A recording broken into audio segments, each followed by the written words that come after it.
Hello, everyone. Welcome to this month's edition of the Connection Diaries. Today, Mickey and I are going to debate a question that was posed to me by our friend and colleague, Michelle Hunt, during a recent interview that I did for the Fifth Global Forum. And in the Fifth Global Forum, we'll give you the details about that later, they posed a set of questions to 40 leaders worldwide around why does leadership need a reset now? The Fifth Global Forum's theme this year is the Great Leadership Reset. And I thought it would be fun to ask Mickey that question and for he and I to play with that a bit today. So, hey, Mick. Hey, and those of you who are with us, the debate part of this may be in your own minds out of what we say. So don't prime yourself for an argument between Robin and I. We're entirely too aligned in this topic. However, the world may not be completely with what we have to say. So the great question that Michelle Hunt started off, and I believe every interviewee at the Great Leadership Reset was asked, is why does leadership need a reset now? So Mick, what's your take on that question?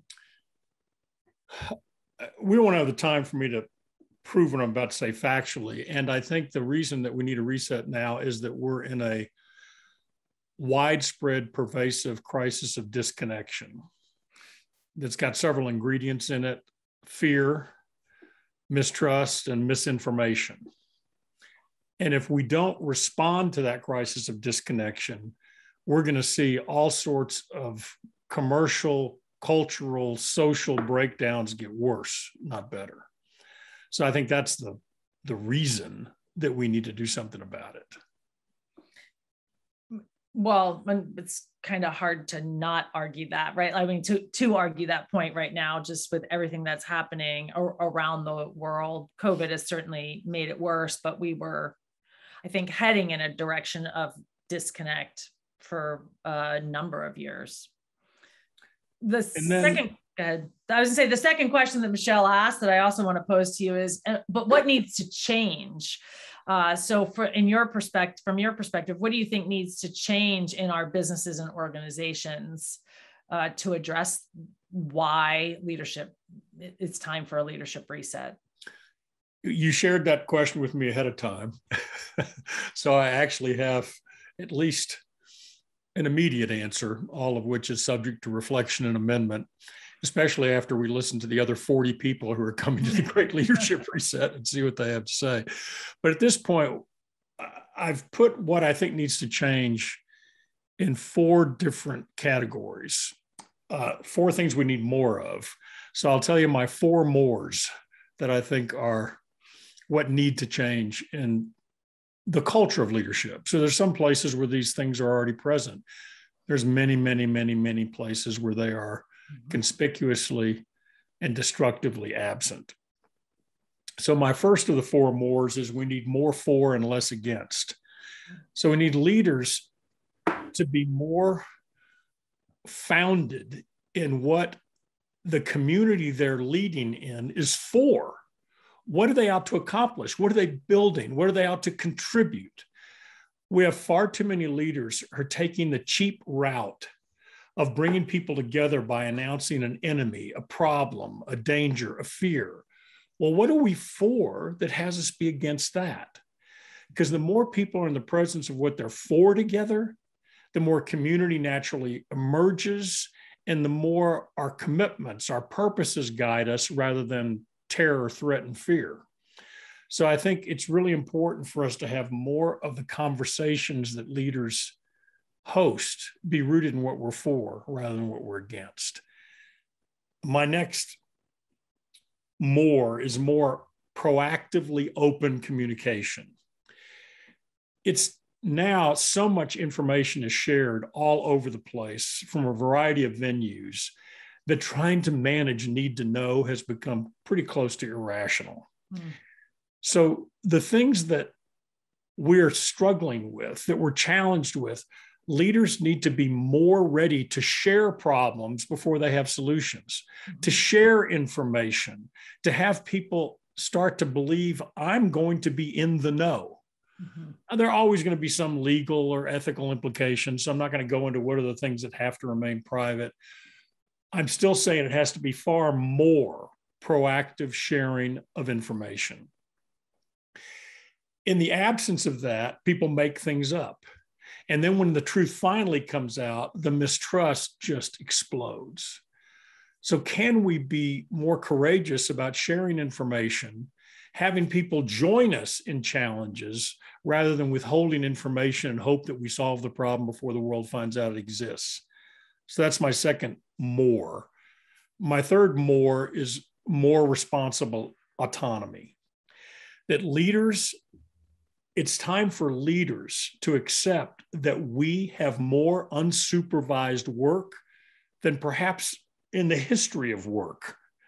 And it's exploded as an issue over this last year and a half.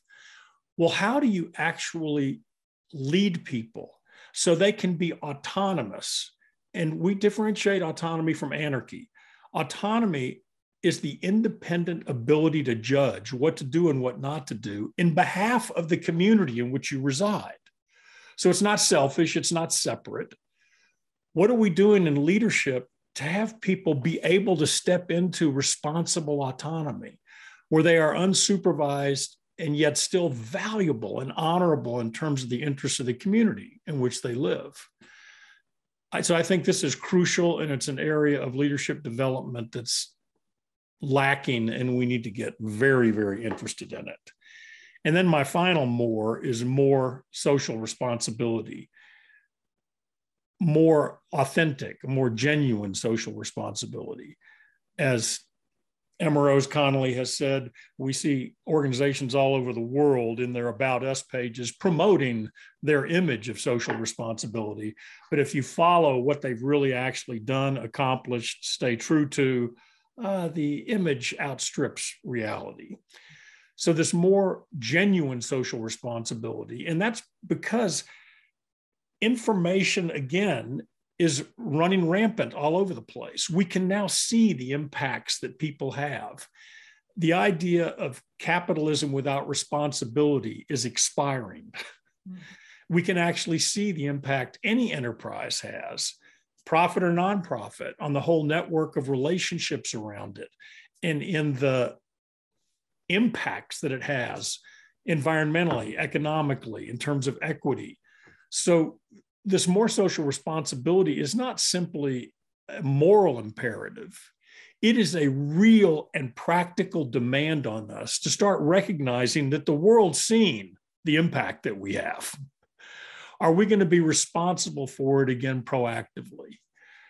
Now, there's so much more, Robin, that we could say about these, but I think to deal with this crisis of disconnection that's got us in fear and mistrust and misinformation, I think more for, less against, more proactive sharing of information so that people join in it rather than get shocked by it later, more responsible autonomy so people are given what they need to lead without supervision, and more social responsibility because the world can see the truth of our transgressions when we ignore the impact we have by doing the things we do in our organizations.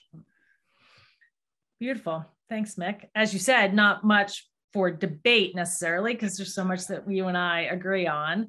To hear more about this, everyone, another more, you can register for free for the 5th Global Forum, and the link is below.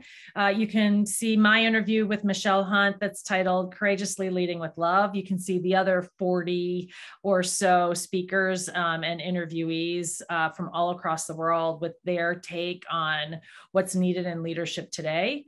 And Mickey, Emma Rose, and I will also be playing with these questions on an upcoming podcast. So you can find the link for that below too. We will see you all soon. Thanks all. Thanks, everybody.